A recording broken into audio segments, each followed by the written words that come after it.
পুজোর ছুটির পর অফিস গিয়ে দেখি অফিসের গোলাপ গাছগুলো স্কেল আর মাইটসে ভরে গিয়ে পুরো মরমর অবস্থা। অফিসে একটা ছুরি খুঁজে নিয়ে রোগা লম্বা ডালগুলো কেটে বাদ দিলাম, গোড়ার মোটা ডালটা রাখলাম। এরপর আগুন দিয়ে কাণ্ডের শক্ত কাঁটাগুলো ছাড়িয়ে ফেললাম।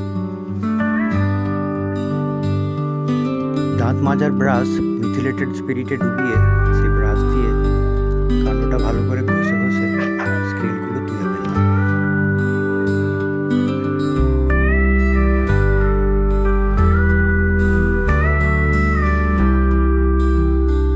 তারপরে 4টে গাছে ফাঙ্গিসাইড ও ইন্ট্রামিড